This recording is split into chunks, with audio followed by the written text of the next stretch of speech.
All right. Thanks again, everyone, for joining us. My name is Danny, and I'm with Media Justice and also locally in Virginia with La Colectiva.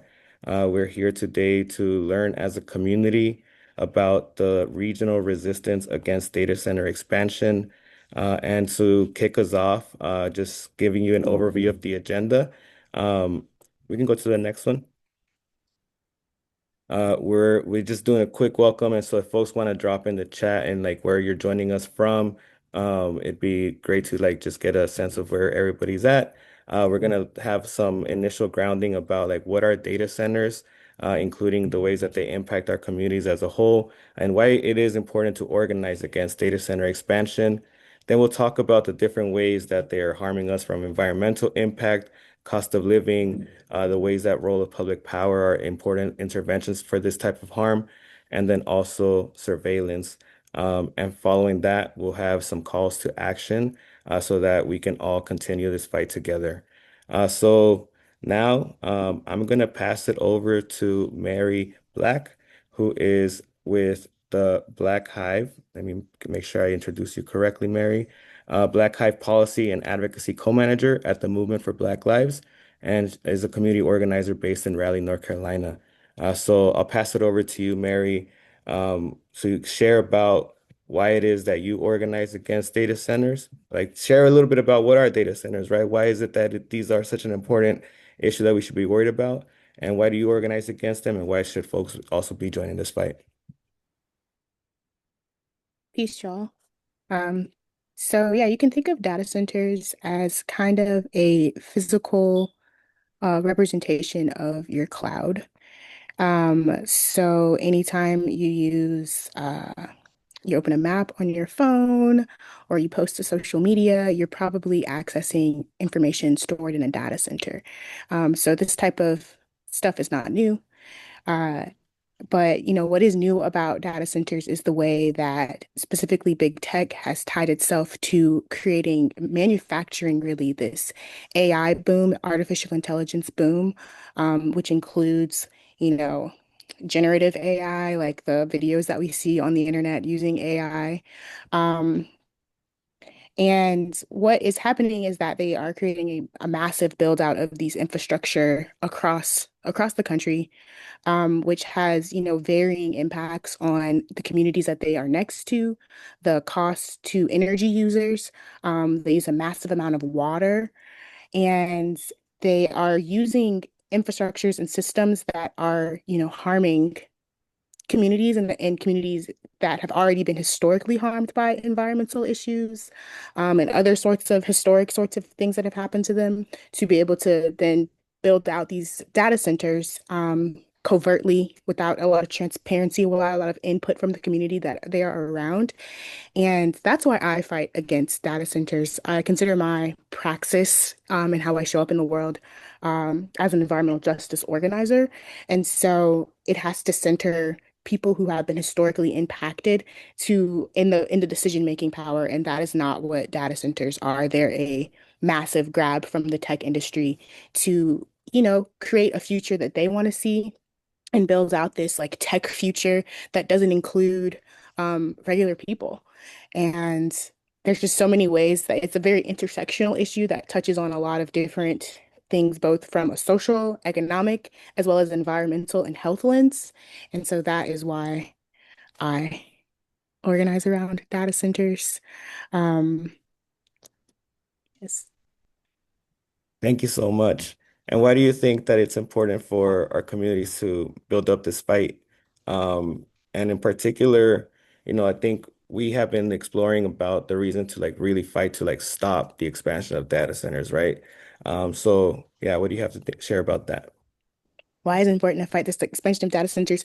I think, I consider myself an Afrofuturist, and we're talking about building what we want to see in our communities. And a lot of these infrastructures are being put into facilities that were already harmful in many ways. And now the building may be vacant or be ripe for these industries to come inside and tell us what they want to do in our communities. And really, what we should be fighting for is self-determination of our own communities to be able to build the things that we need to see, whether it is, access to clean water, clean air, um, having things that are in our neighborhoods that are contributing to the livelihoods, the community benefits that we actually want to see, rather than what we are being told is what we need to have happen for our futures and our communities. And that is a long-standing sort of fight around building self-determination care and resiliency for communities all across this country. And this is just the latest prong of being able to um, build that understanding, that collective consciousness, and move together in a way that actually fortifies what we want to build for our futures. It's the newest, most novel thing, but it's like really staggering in the how it is impacting so many areas of people's lives, and especially how it's interwoven itself into um, our government at a very top level. They are, pushing forward AI data center work, not having transparency and not having clarity from communities and input from communities. And it's indicative of a lot of the things that we've seen historically. So we should be fighting this because we're trying to build a future that's radically different from everything that the expansion of data centers and the way that they have been created in this moment is what's happening. We should be fighting against the way they are doing this, as we're building our own communities and consciousness for our futures. Yeah. You want to share a little bit more about that? Like what would we build instead, you know? What could we build instead? I mean, we always talk about, infrastructure for, resiliency, um, building up our sort of understandings of I'm sorry, the words just lost me. But centers for communities of care where we can actually have like buildings and infrastructures where our neighborhoods have like the sort of institutions that we need to see instead of using these buildings for data center expansion. Um, and yeah, that's all I got right now, Danny. Come back to me. I'm sorry. Oh, good. Thank you so much. Really appreciate you grounding us today. I remember recently you shared about last year was your New Year's resolution to organize against data centers, right? And so to me that got stuck, and for me it's like really cool to have this space with you early on in the year, for all of us collectively to, also adopt that resolution. So thank you so much for being in the space with us and kicking us off. Cool. All right, folks. Now we're going to continue on to with Steph, I believe, to share a little bit more about data centers and locally what it's looking like. Yeah, so as it's been said, a lot of it is used mostly for cloud computing, and most of them right now are hosted or owned by Amazon, and they run the AWS, which is the Amazon Web Services. It is also cloud computing, and oh, could you hit the next slide, please? Yeah, and it's used by many companies of various sizes, as well as like local businesses, Netflix, of course, Amazon, banks, and the Department of Defense also use this. And I think there'll be more information about that later on. And as stated, there's been more demand in artificial intelligence, and because of that, that's led to more demand for data centers. And these data centers are different because they're significantly bigger since they require a lot more energy and space, and that has impact on the environment and also um, with the people in the neighborhoods related to like zoning and kind of where they put these in proximity to people's houses. And I think we can go to the next slide real quick. I'm not going to get too nitty-gritty into this, but this is kind of just like the timeline of some of what tech looks like in Virginia.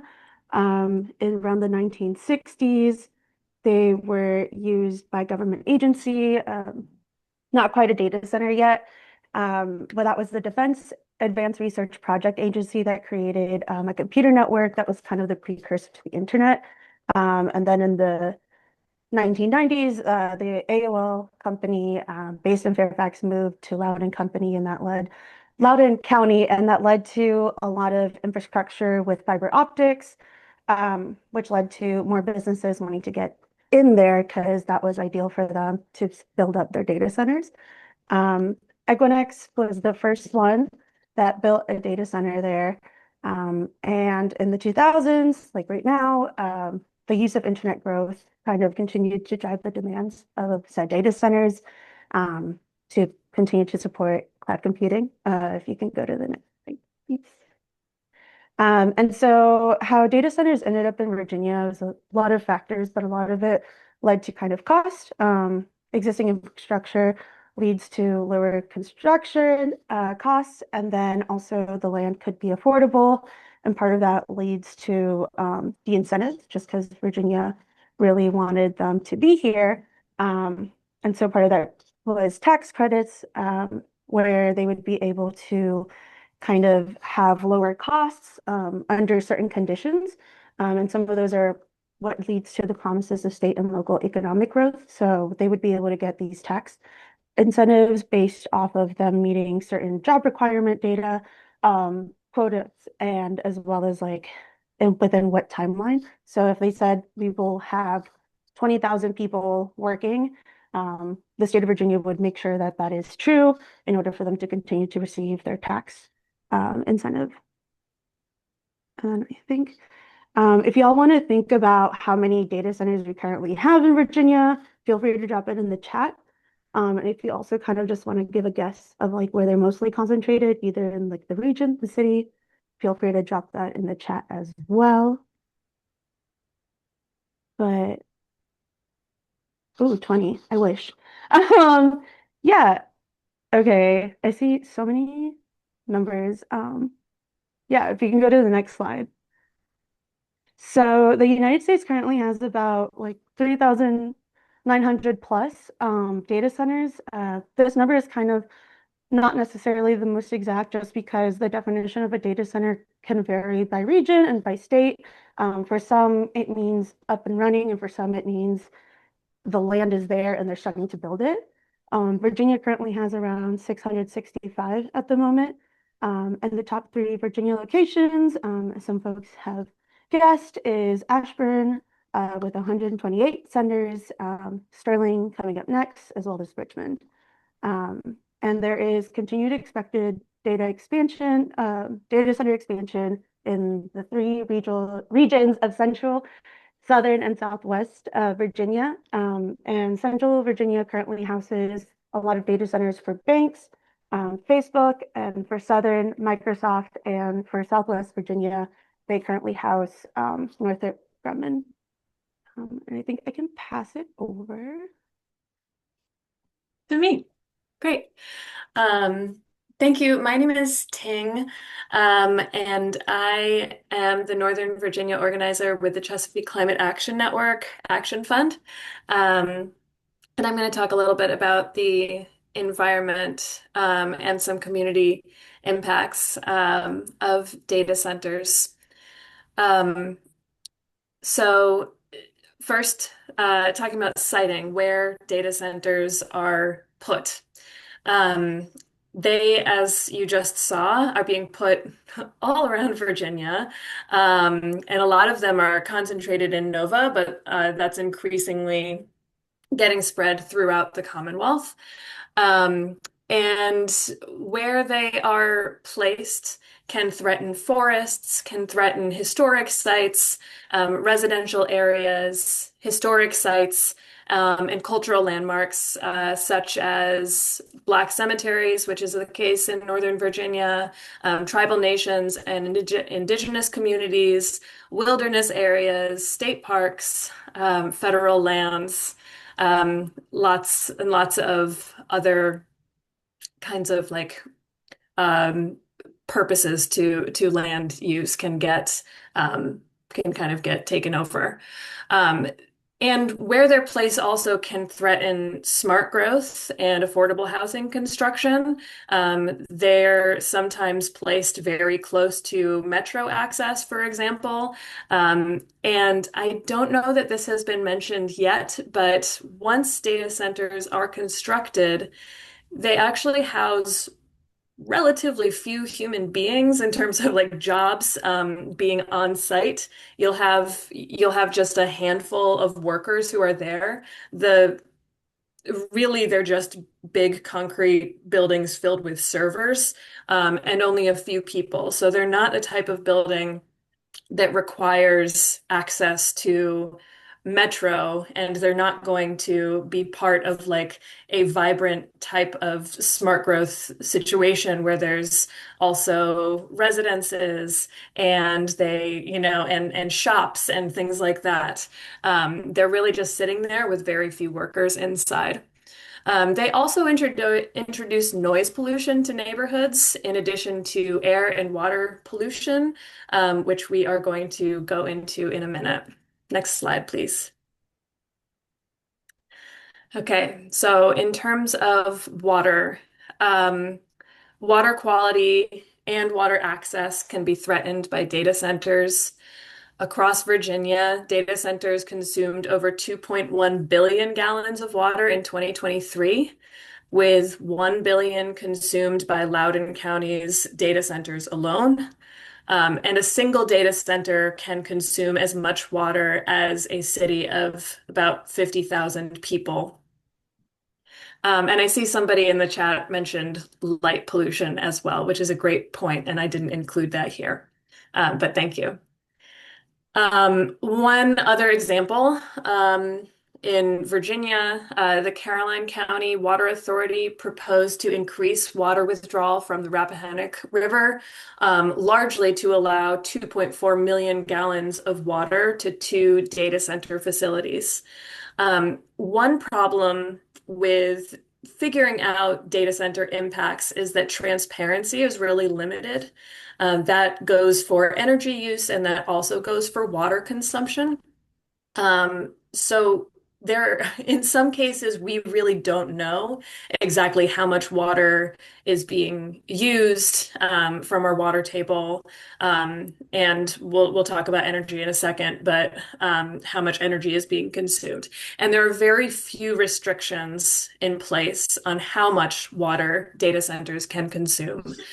Not all localities require them to report it at all. And so the numbers that I've just given are actually likely an undercount because of the lack of transparency and because water for construction, cooling, and energy infrastructure isn't all necessarily considered when they are projecting data center water use.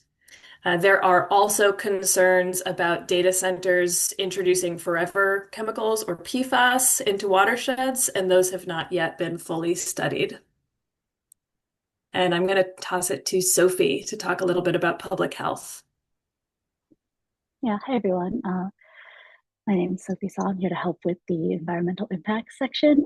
So when we talk about data centers, a sort of oft overlooked aspect is the immediate public health impacts these data centers can have. One major piece of this is that often in order to keep up with the massive energy demands that these data centers require, they have on-site diesel and gas generators that are turned on whenever the grid isn't quite outputting enough energy to keep them open, or if there's any kind of outage. And a diesel gas generator can release 200 to 600 times more air pollutants than a natural gas power plant producing the exact same amount of electricity.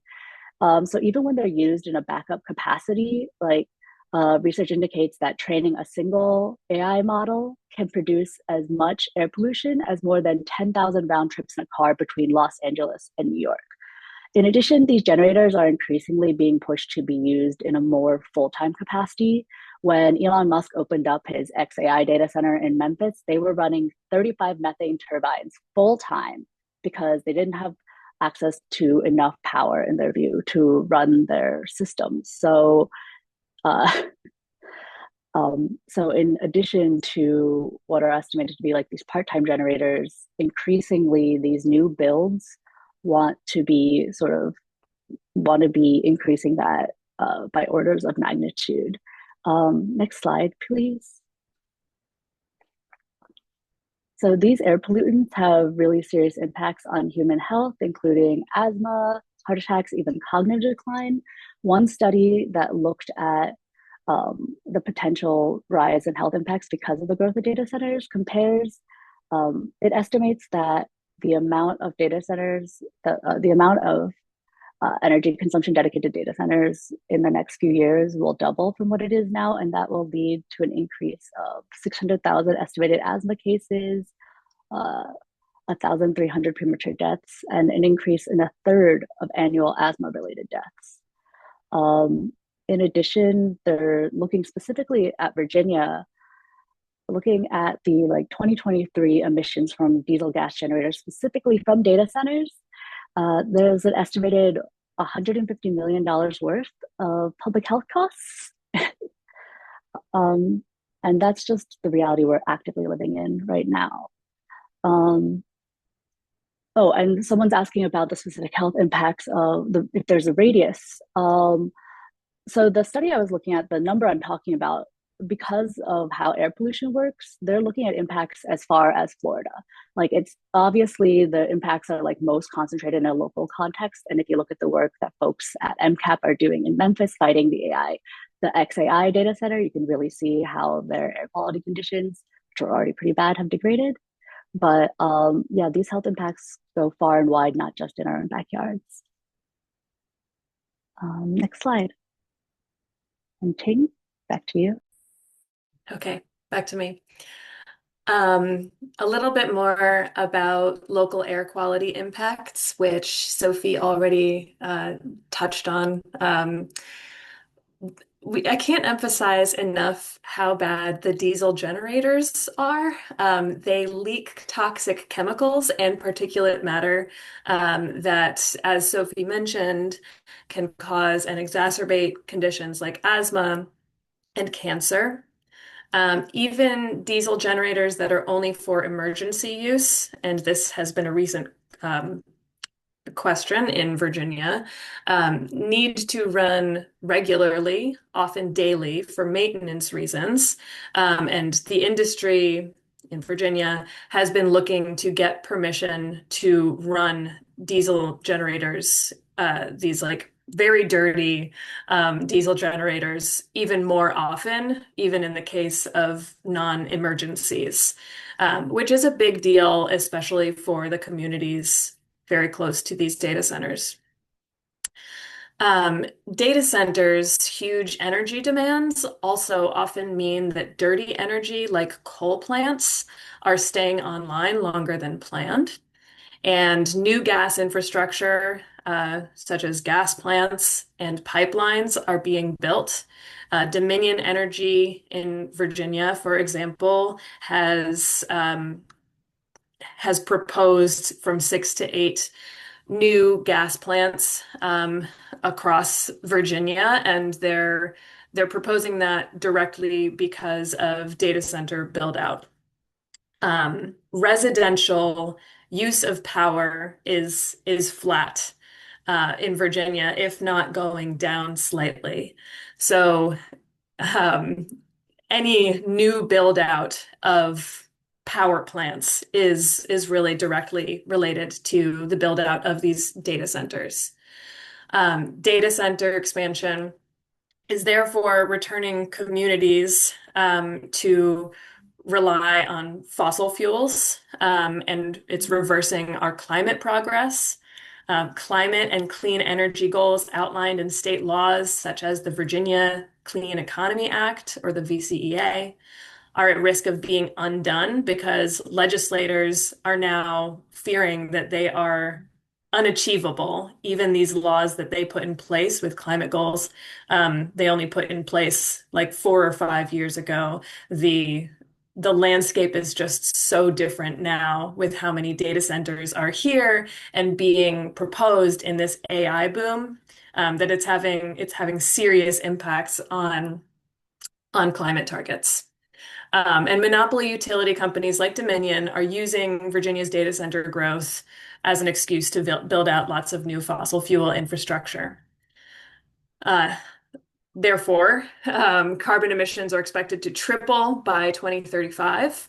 And I just want to note before we go to the next slide that there are there are solutions, and if there are solutions that a lot of us are working towards, such as solar power, which is cheaper, faster to deploy, and cleaner than fossil fuels, in addition to slowing down the build out of data centers. Thanks. Next slide. Hi, everyone. So I'm going to be talking about how data centers are impacting our cost of living because it's not intuitive that data centers would drive up costs for the average person, but that's what they are doing. So we're going to go through why that's the case. Okay, so the first thing we have to talk about is energy demand. So this graph here is showing predictions for energy demand. So that is electricity demand in Virginia into the future up to 2040. This graph comes from a study by a nonpartisan Virginia government commission. So there's a few lines on this plot, but I have expertly highlighted the two that matter. I don't have time to walk through the graph, but I'll just tell you the key takeaway. Energy demand in Virginia is set to more than double over the next 15 years, solely due to new data centers. So without data centers, electricity demand in Virginia would barely increase between now and 2040. But because of new data centers, it's predicted to more than double. All right, and I'm highlighting Virginia since it has such an enormous number of data centers built or planned, but of course, data centers everywhere are contributing to electricity demand across the country. Could I get the next slide, Maria? Awesome. And so this energy demand raises our electricity bills, even for people who don't live in the towns and counties where data centers are built. So this is because electricity grids are managed at the regional level, so higher demand for electricity in one part of the grid will raise prices across the region. The costs of maintaining and expanding the grid are also passed on to customers across the region. And because data centers have such heavy electricity demands, they require a lot of new infrastructure, including new transmission lines, new substations. And here in Virginia, we're getting new fossil fuel power plants solely to provide energy for data center demand, which then all of us get to collectively pay for this new infrastructure in our utility bills. So, for example, this Bloomberg article that I've highlighted on this slide focuses on Baltimore residents whose electricity bills have increased because of electricity demands from data centers in Northern Virginia. The headline reads, AI data centers are sending power bills soaring. Wholesale electricity costs as much as 267% more than it did 5 years ago in areas near data centers. That's being passed on to customers. Okay, so one of the people they interviewed, Kevin Stanley, who's here on the left, said, we can't figure out why it, i.e., our electricity bill, has increased so much. And he talked in the article about how his electricity bill has gone up 80% over the past 3 years. And he's starting to have to choose between paying the electricity bill and paying for the diabetes medication that he needs. So this is already impacting people's lives in really material ways. Okay. There are a lot more numbers. Sorry, could you go back one, Maria? I'm finishing up my spiel about this. So there are a lot more numbers and statistics that I could include, but I'm just going to reiterate in the interest of time that data centers are driving an enormous increase in electricity demand, which drives up prices for everyone. And part of that too is that data centers require a tremendous amount of new electricity grid infrastructure to be built, which again, we all end up paying for. Okay, next slide. Thanks. Okay, so I wanted to talk just a little bit about land and jobs. So this slide kind of has it all in the bullet points. So data centers take up huge amounts of land and resources, yet they create very few permanent jobs. So data centers currently use 4% of all electricity in the US. They supply a whopping 0.01% of jobs. In Virginia in 2024, the average data center employed less than 50 people. I don't have an exact number for this, but I think this is important because a lot of times something that's brought up is data centers are great, they're going to create jobs. They do create these temporary construction jobs, but after that, the land is now locked up in data centers, which employ basically nobody. And it means that the land can't be used to provide something that would benefit the community and or, improve economic vitality. Like in this map here showing Ashburn, Virginia, showing all the data centers, everywhere that there's a data center is obviously a place there's not a park or a restaurant or an ice skating rink or a soccer field or, anything cool. Okay, next slide. Thanks. And then there's also the healthcare costs. So here's a Financial Times article about a Caltech study. The headline reads, Pollution from Big Tech's Data Center Boom Costs U.S. Public Health $5.4 billion. And I'll read a quote from Caltech's write-up of the study. So they said, for example, pollution from backup generators at data centers in Northern Virginia drifts into Maryland, West Virginia, Pennsylvania, New York, New Jersey, Delaware, and DC, creating regional public health costs of some $190 million to $260 million a year. If these backup generators emit at their maximum permitted level, the annual costs will increase tenfold and reach $1.9 billion to $2.6 billion a year. So these things raise our electricity bills and our medical bills, which I think is a huge deal in terms of, especially when you hear data centers give us all this tax revenue. Well, we're also having to spend way more on our health, and I think most of us would rather keep our health. Okay. Next slide.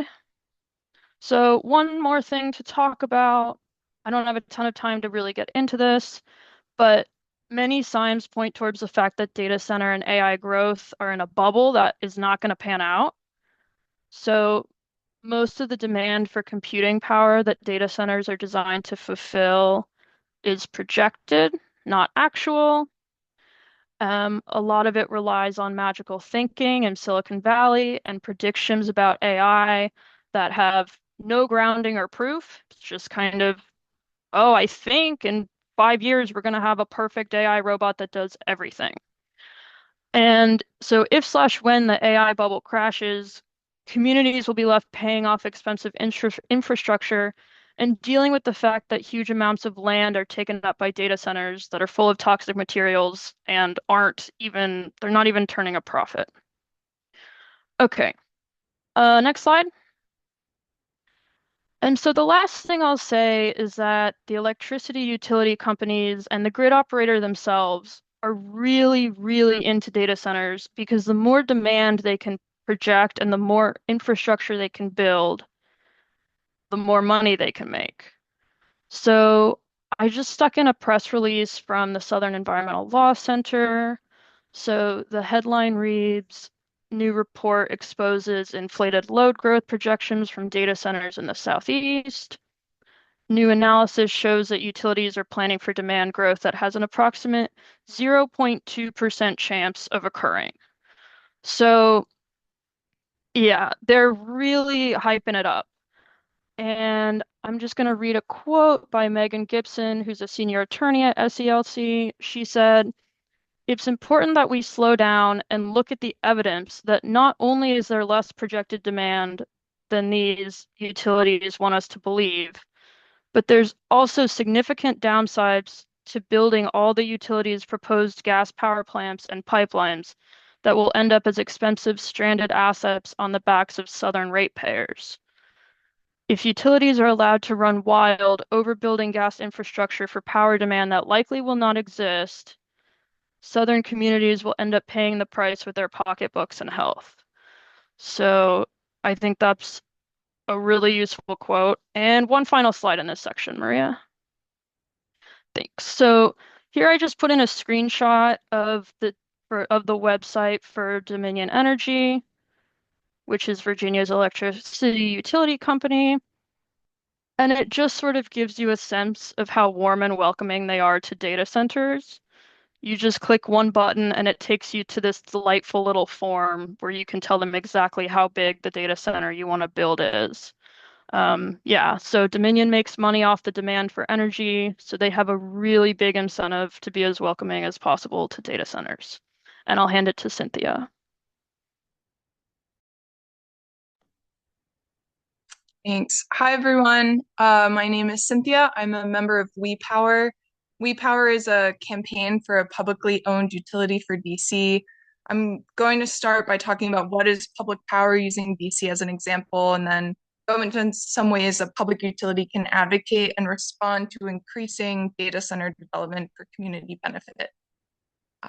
So we in We Power feel that a public power utility is one that keeps rates affordable, is accountable to climate goals, remains transparent, and is community controlled, and protects residents from debt and shutoffs. Using DC as an example, an average of 24% of DC residential customers are in utility debt. So to summarize, we feel that DC's electricity system should work for the public, not for profit. Next slide, please. So where are we now? Here's a simplified diagram of DC's current system, which is an investor-owned utility model, or an IOU. At the center, we have Pepco, which is a private company that distributes electricity and bills DC residents. DC residents pay bills to Pepco, and Pepco distributes profits to shareholders through Exelon, which is their parent company. Within DC, Pepco is regulated by the DC government's Public Service Commission. This IOU model can be applied to other utilities in other jurisdictions. It's very simplified. To note, with IOUs, like has been said by other panelists, the bigger the customer base and the more electricity those customers demand, the more the privately owned utility profits. Also, the more energy inefficient the infrastructure is, the more the utility profits.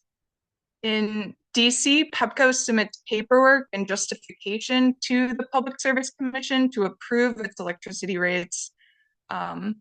And as noted by other panelists, these rates are based on the cost for capital investments the utility makes, in addition to a return on investment for shareholders, for upfronting the costs for those capital construction projects.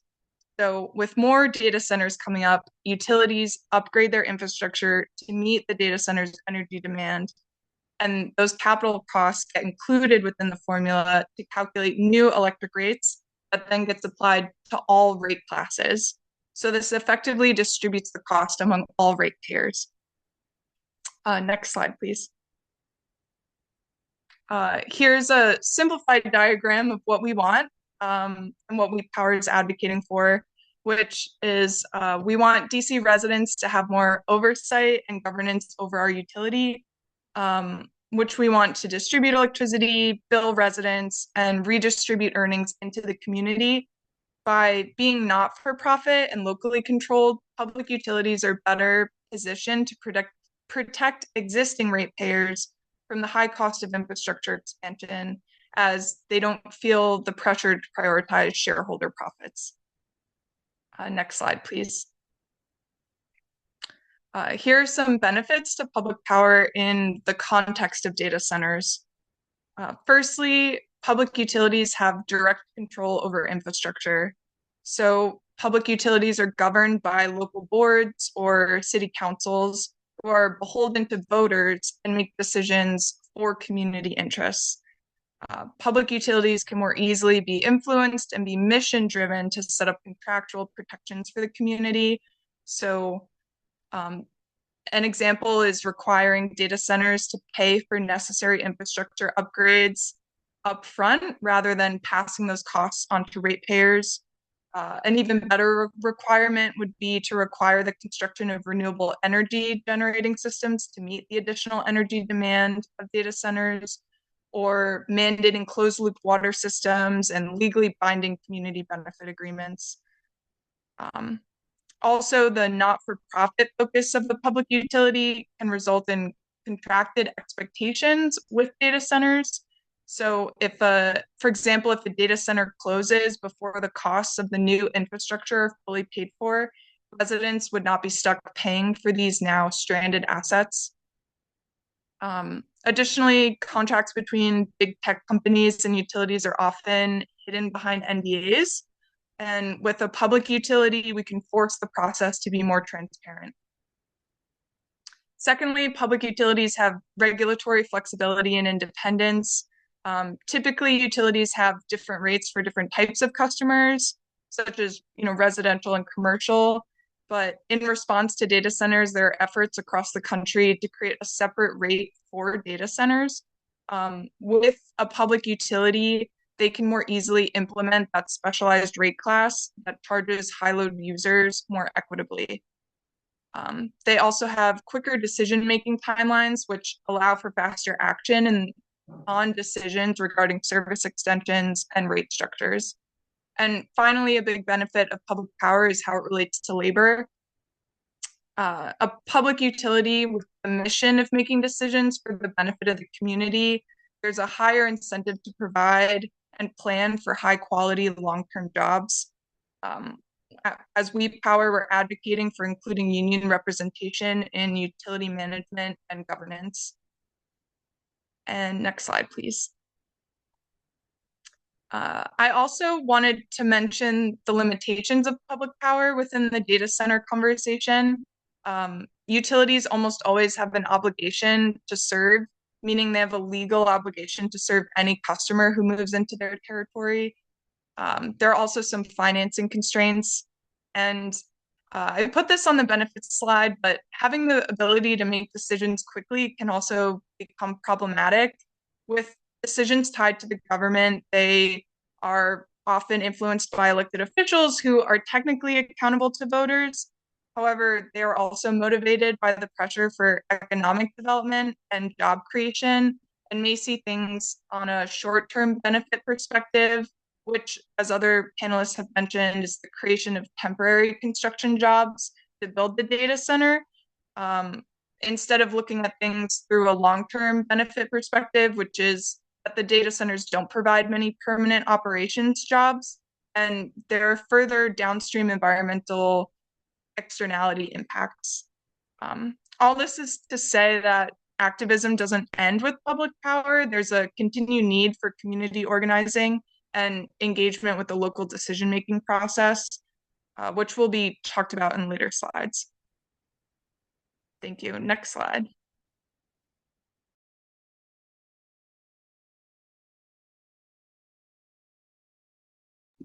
Cool. And this is just a quick slide to share. We heard a lot about the costs so far um, that these data centers are causing our communities, and that the way that our public officials using our public funds to incentivize the expansion of uh, these data centers is affecting us, right? And instead, our funds could be going toward examples like community-owned power, affordable healthcare for all, or even guaranteed free healthcare for all, right? Which I think is like the ideal.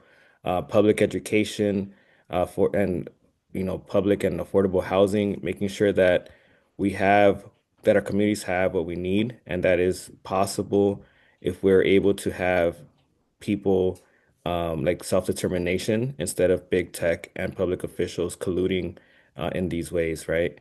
So yeah, that's definitely, thank you for sharing that. So we'll now pass it over to the next section, and I'll pass it over to you, Ada.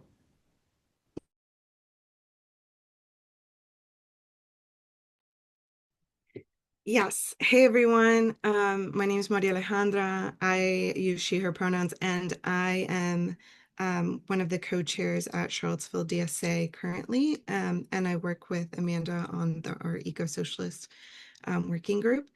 And I wanted to talk about what these multi-billion-dollar companies do inside of these data centers and what they're using these data centers for.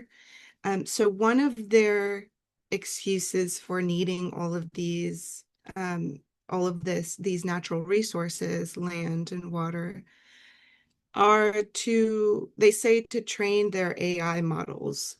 right? So things like ChatGPT, Claude, etc. And the things that they need to that they say they need to train these models are data, mass and mass amounts of data that they scrape from every corner of the internet, and they use everything they can get their hands on: social media posts, emails, published works, sometimes illegally, in fact. And so on the screen, you'll see some screenshots of news headlines on all of the various lawsuits that are being taken up because authors, journalists, artists, actors have filed copyright lawsuits against a lot of these AI corporations, demanding that they don't get away with the theft of their work. And so I'll just read some of the headlines saying NVIDIA is accused of pirating to train their AI. They're in hot water because this lawsuit alleges that they were trying to acquire millions of copyrighted work. Various book groups have moved in to unite with the authors into a class action lawsuit against Google. So these are just some examples, but there have been dozens and dozens and dozens of lawsuits against these corporations for stealing work.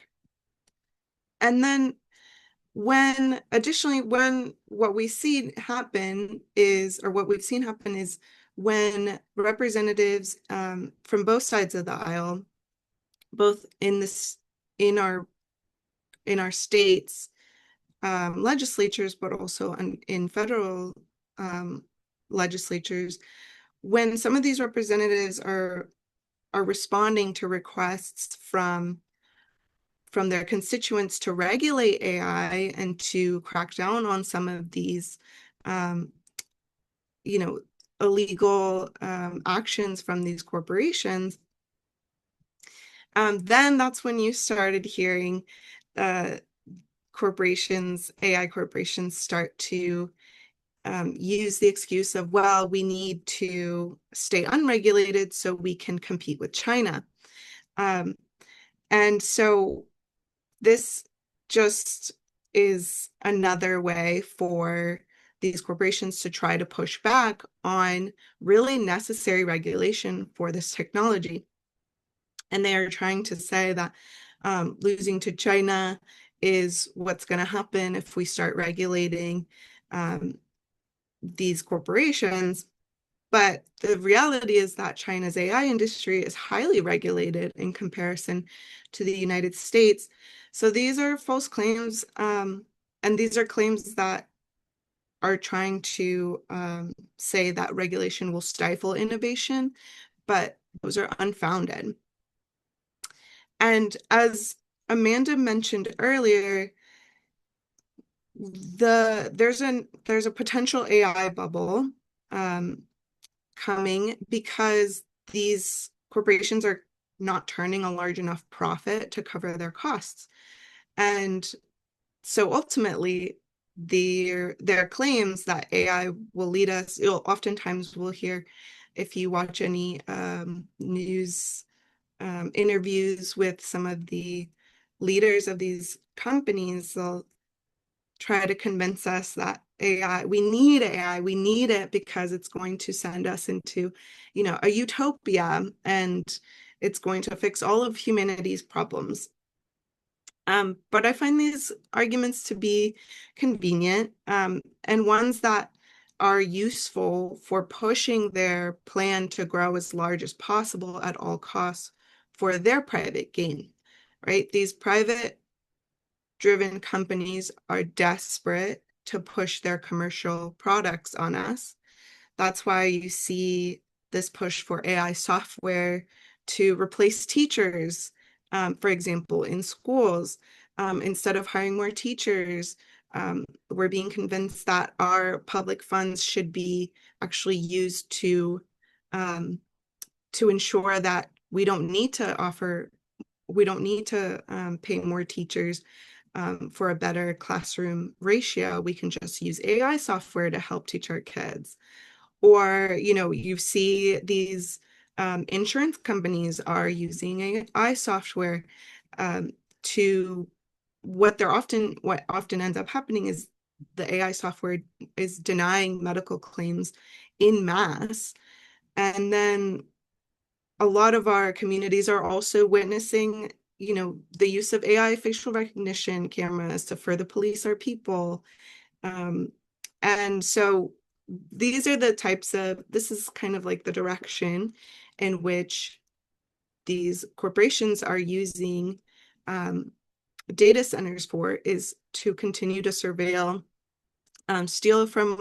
steal our data and then surveil our folks. And so all that to say that this model that they're using of break things now and ask for forgiveness later has already caused irreparable harm and will continue to cause irreparable harm if we don't stop it. So I'll pass it now to Danny to talk about these companies' favorite and largest consumers, which are the policing, military, and defense industry.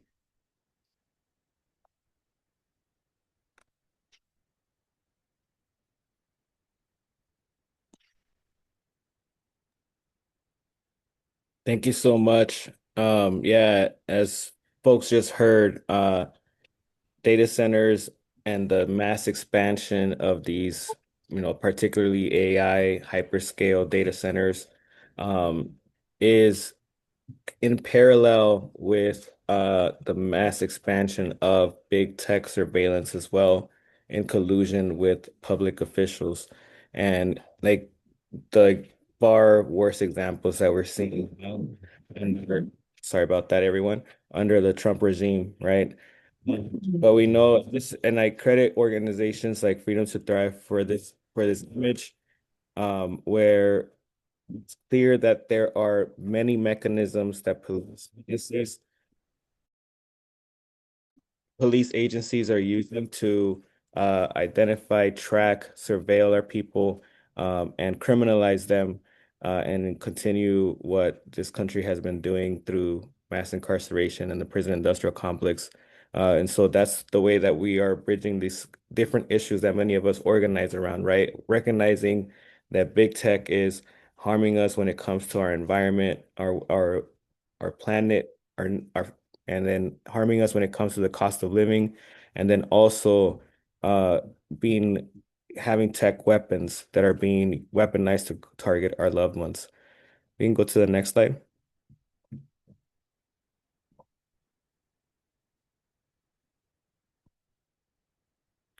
And these are just a few examples of the way that these technologies, tech weapons are being used against our folks. So in Virginia in particular, uh, it was reported last year that ICE did tap into what's called flock safety cameras to find drivers for immigration enforcement, even though they weren't supposed to be doing that, right? Technically. But we know that the cops lie all the time. We know that this is what they do. Also, organizations like Mi Gente have been documenting for years and reporting the ways that big tech are providing technology to ICE, including Palantir, which folks probably heard about it a lot early in this round of the Trump regime, with Doge and all that, the way that it was contracted to gather information from all of us across agencies, and to have documentation, a mass documentation on people. And that is particularly being seen in the context of uh, criminalization and targeting of migrants.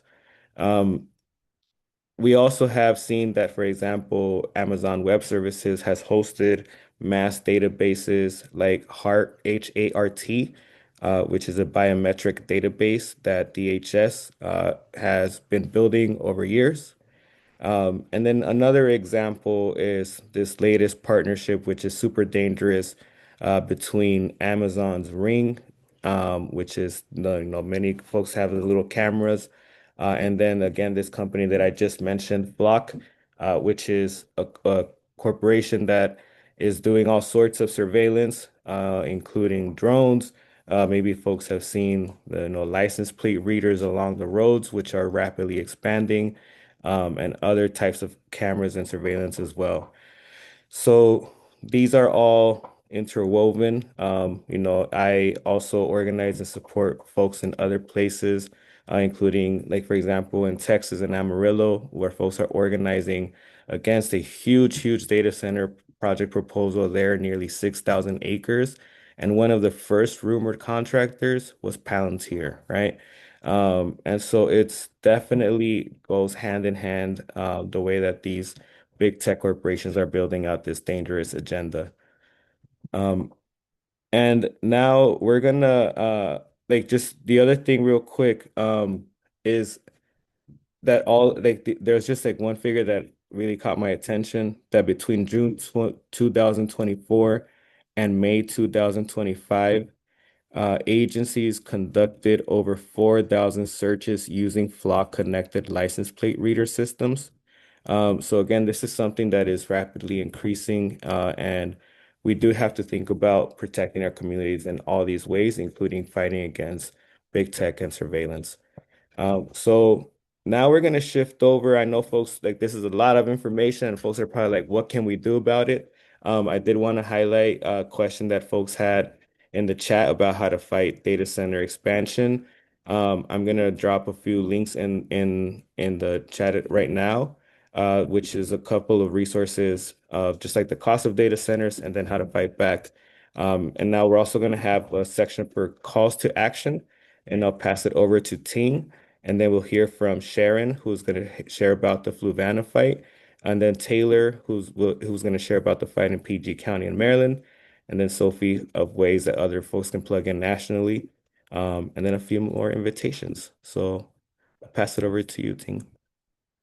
Okay, I'm not going to go deeply into these, because you will receive the slides after this, but there are actually over 60, I think, bills this year, in Virginia being introduced that relate to data centers.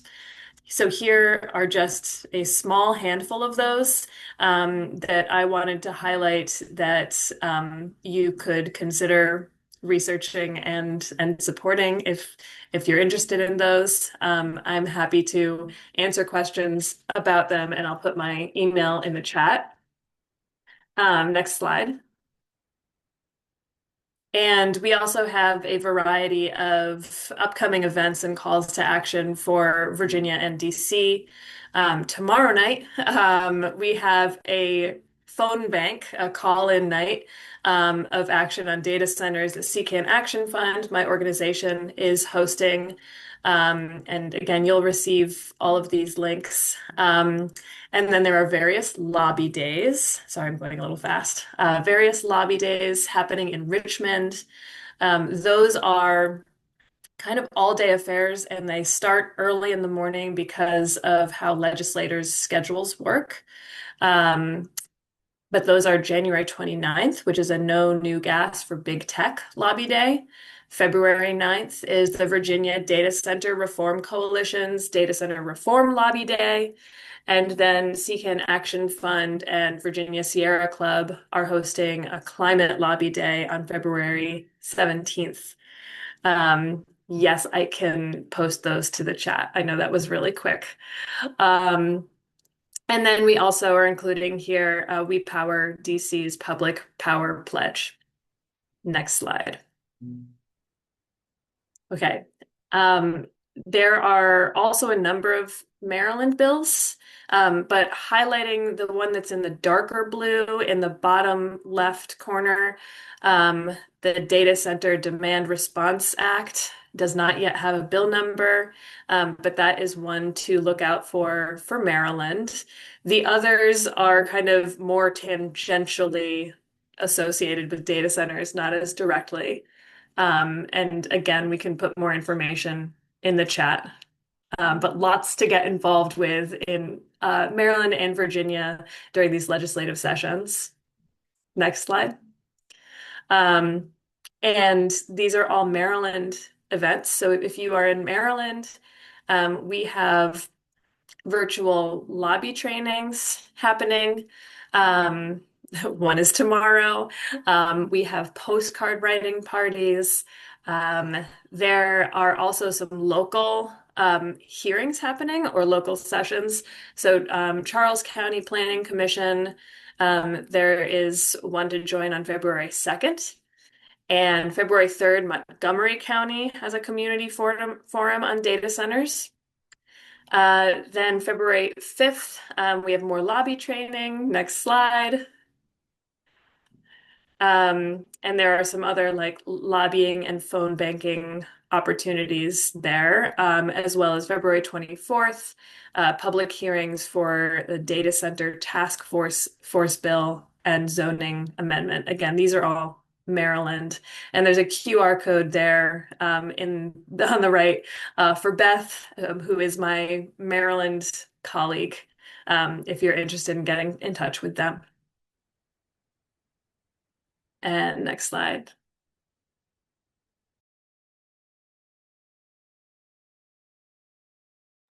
Cool, thank you. We'll pass it over to Sharon.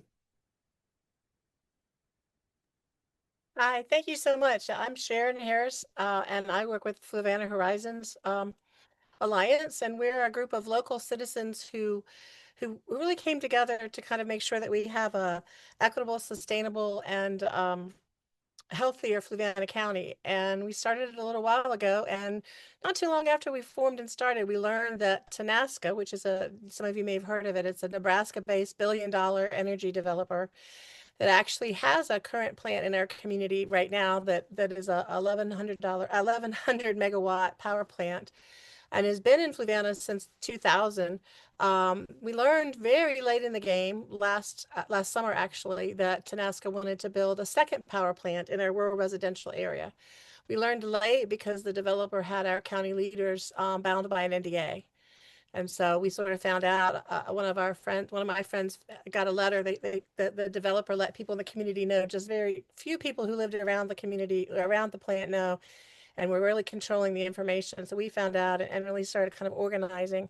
The developer worked with the county government, and we had a meeting that the developer had, Tenaska had to answer some questions they were supposed to present it to us. It ended up being a PR campaign, and they only answered very few questions. They really controlled the debate, and they have controlled all along. We've worked really, really hard to try to learn more about this. One of the things that we found really frustrating is that in their application, they have to get a special use permit to put this plant in Fluvanna.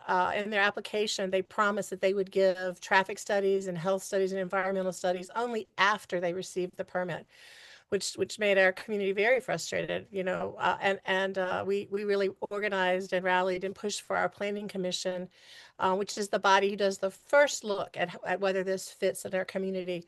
You probably are all familiar, but I have learned as I've gone that the process is kind of complicated, and the planning commission is the group in the local community that reviews how land is used. And so our planning commission was the first step. They looked at this application, and it was their job to decide whether this second gas power plant would fit in our rural community. I think it's really important to note that where they put the first plant, and they were going to put the second one right next to it, was not in an area in our comprehensive plan zoned for industry. It was zoned as an agricultural area, and it's zoned for rural residential and preservation uses. So the first plant got put in 2000 in a place that it really didn't belong.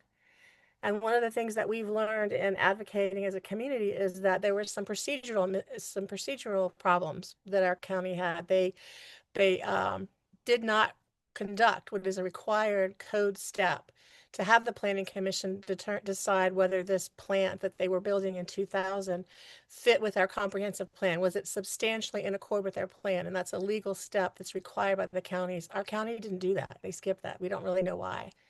The other thing that we found out as we've been advocating is that right before they took the vote, the county changed the comprehensive plan, and we don't have any knowledge of it. We don't have any records. We're looking for minutes and trying to get records. We don't have a lot of documents as to how that process happened, but they changed the plan right before the vote to say, okay, and industrial development can go in this rural area.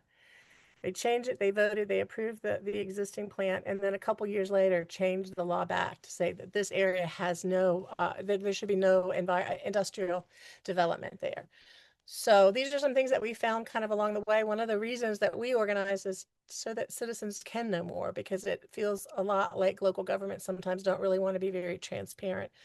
So we're trying really hard to get information so citizens can know. And one of the things we're learning is some of the things that we should have paid attention about, and we certainly didn't know before. So currently, the plan, it has just in January 13th, our planning commission looked at whether or not this proposed second gas power plant in a rural area fit with their comprehensive plan. Found that the comprehensive plan really focused on rural uses, keeping our rural character, keeping our roads. We have very small, narrow lane roads, keeping our noise levels down, and making this a kind of a quality of life for this rural residential area in which it exists. The comprehensive plan specifies all of those. And our planning commission voted at 3-1 on January 13th to say that this project does not fit with their comprehensive plan. It's not in substantial accord with that plan. So our next step, Tenasca, the developer, has said that it will appeal that decision, and they have, the county has 60 days to hear that appeal, and that appeal is decided by our Board of Supervisors. So we're in the process of waiting to hear when that appeal will be heard. But one of the things that Tenasca didn't provide any health studies, unfortunately, but we've worked really closely with the Southern Environmental Law Center, and they commissioned a Harvard health study, and we learned that this plant will bring additional health costs to our community of $25 to $50 million a year. And if you look at the yellow map on the slide, it's not just going to be localized to Fluvanna County, but it's going to spread throughout our region. Tenasca really focuses, when they talk about it, on all of the ways that they meet the DEQ and EPA standards for emissions, but we know that those standards are just a very baseline. It doesn't talk about what those impacts are on health. They just talk about how much pollution they're allowed to generate. And there's been nothing about the cumulative effects of having 2 gas power plants in a rural community. And we know that we've learned that there will be 4 years of construction and 800 additional cars and vehicles on our rural roads. So the county did a traffic study and found that we're going to probably have to widen 14 of our rural lanes to make this fit. And then we know all of the pollution that's going to come into our community from all those additional vehicles. So it's really kind of boggles our mind how anyone can think that this really fits. We hear a lot about I think it's $2.5 million in annual tax revenues that it's bringing. But when you compare that to the health costs that individual families will bear, it just doesn't make sense. So we're really organizing. We have a petition with currently 930 signatures of folks who are saying we just do not want this plant. And we're organizing and hoping that we can get our board to uphold the Planning Commission's vote and determination that the plant does not fit with our comprehensive plan, which is our county's view of how our land should be used. And if that happens, then the request for the special use permit will not go forward, because it will be determined that it doesn't fit our community. And that's really what we're hoping for. So thank you for giving me the time to talk about it. And hopefully we know that the 1,540 megawatt power plant that's going to give power to millions of homes is not going to power us. We have 28,000 people in our community. We know that this really goes to the data centers, and it's going to be going to the regional grid that's going to be powering those data centers. So they like to tell us that they're going to keep us from having blackouts and brownouts, but we know that the power is not going to be here, just like everyone's saying. So thank you so much. Thank you so much, Sharon. We really appreciate you being here and sharing about your work and making those connections for us. And now I'll pass it over to Taylor to share about the fight that you're leading over there. All right. Hi, guys. I'm Taylor Frazier McCollum, and I am from Landover, Maryland, in Prince George's County, and that's a suburb right outside of Washington, D.C. And in June of last year, I got involved in this work by starting a petition on change.org. And basically, the purpose of the petition was to help stop the Landover Mall data center proposal, or the proposed Landover Mall data center. And I was doing all the work for the petition by myself originally. I was calling our local county councilwoman, Shayla Adams Stafford's office in late June, right after she was elected, and asking her if she had a stance on data centers. And at that time, her office was like, well, no, the councilwoman didn't put a stance out yet for data centers. So she was basically like waiting to find out, or unaware of the Landover Mall site at the time that I called and reached out to her office, but they assured me someone would get back to me. So fast forward to August of 2025, the Party for Socialism and Liberation reached out to me via social media to see if I wanted to collaborate on a reel or a post to help promote my petition. So I literally went from having, I want to say, 80 signatures to overnight almost getting up to 22,000 signatures currently. So I think that the reel that we created on social media was very pivotal in us getting to this point and having so much success in our fight, because the reel really went viral. Over, I think, 11,000 likes, 300,000 views at this moment in time since it was posted last year. So I think if you can really link in with social media, find like, and I was not a local influencer, but PSL, the Party for Socialism and Liberation, their DC chapter has a pretty big following on Instagram. So once they put the reel out, it was kind of like magic, once we got everything that we've been kind of looking for put in place by the county. So we had a big turnout for their September 7th Qualified Data Center Task Force meeting. And basically what the Qualified Data Center Task Force was a group of individuals conformed by the county to work on whether or not they wanted to recommend data centers moving forward in Prince George's County, not just at the Landover Mall site, but at other sites around the county. So once the reel was published, so many people were like, well, their next meeting is September 7th. We got to show up. We got to show up. So we literally had hundreds of people show up that day in the rain, like I think it was like a Wednesday afternoon when people were supposed to be at work. Like they came out in the masses to say they did not want a hyperscale data center at the Landover Mall site. And I think that just really shows like the power of social media and the people. When we really get together and organize, we can achieve great things. So shortly after that, there was a moratorium placed in Prince George's County for data centers, and that was done by the county executive as well as the county council. So we continue to fight and work towards getting a longer pause in the county. And we have packed out so many of their meetings. They had another Qualified Data Center Task Force meeting on October 25th at the Wayne K. Curry Sports and Learning Complex in Landover, Maryland. So close proximity to where this data center will be built. And we had almost 500 people show up in opposition of the data center. So it was a really great turnout. And I think that helped to show the council that we meant business. A lot of the council people weren't on the council at the time of the laws that were passed to allow data centers to be fast tracked in our community. So they're now saying like, hey, we don't support hyperscale data centers. We want to make laws that will change and repeal things that were done to fast track them. So we do feel that we're turning the tide with the county council. So where we are today with this project, we actually just, as of today, got the extension of the moratorium for the county council extended to the end of April. So we were supposed to have the moratorium in a 6-month time frame, and they've given us additional time past that. So that's a big thing for us, is now we're able to continue to try to push for better legislation in the county, and they've extended our our our pause.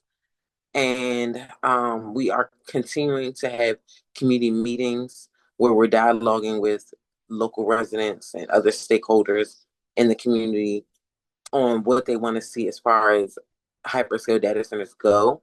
And the overwhelming response has been no to hyperscale data center expansion in Prince George's County. So that's pretty much what we're pushing for. And I thank everyone who has signed the petition in the past, because the more signatures that we've gotten, I think the more that it shows that we really are serious and we really have a good following behind us. So I want to just close out by saying, if you are not following our No Landover Data Center Facebook, Instagram page, please follow that Instagram, because that's where we post all the updates on the community meetings that we have. And I'm looking forward to seeing you guys and continuing in the struggle. So I'll pass it back to Danny with that. Thank you so much, Taylor. And it's really, it's like an honor to be in this fight with you and like even to, especially like today that y'all have this big win, we get to share with you in this space. It's so awesome. Like, I legit got chills as you were sharing that. So thank you so much. It's really beautiful to see y'all's work continuing to build. And yeah, I also want to shout out Young Gifted and Green and MCAP. I saw folks were in the chat, the folks leading the fight in Memphis against XAI. We know that these corporations are like really, really trying to come at us, but we see that these big wins are possible, right? Like we can stop these data centers. We can get these wins for our communities. So thank you for sharing. Now we're gonna just go over to the next slide. Just a couple more invitations. So as folks heard, all of this is being driven as well by the increased surveillance and criminalization of our communities. Flock and Ring are two of the, worst examples of them.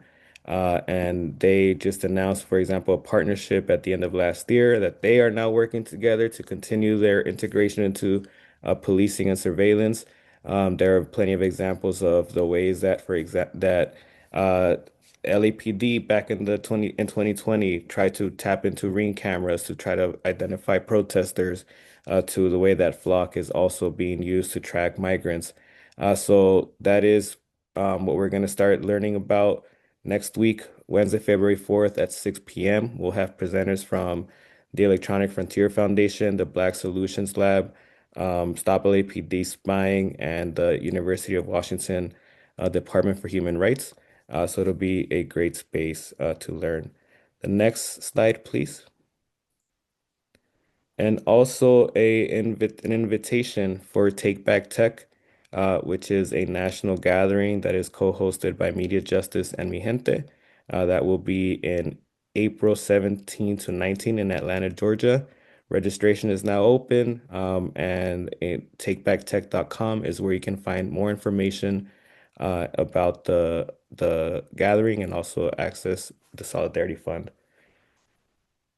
And I think the next slide. And that's it. Just want to give a shout out to all the folks who helped make this webinar possible, and also our amazing interpreters and all of you who attended today, and the organizations that helped to present today. So, Media Justice, La Colectiva, CCAN, Chesapeake Climate Action Network, Virginia Student Power Network, We Power DC, Charlottesville DSA, and also the folks who presented in the No Landover fight, folks from Fluvanna, um, uh, Move for Black Lives, Black Hive, right? Like all of this as we presented today, a regional fight, right? But also a national and global fight. And so it's really great to be in community with all of you. So with that said, we're at our time, and thank you all so much for joining us. And we'll be following up with materials from today and next steps. Thank you.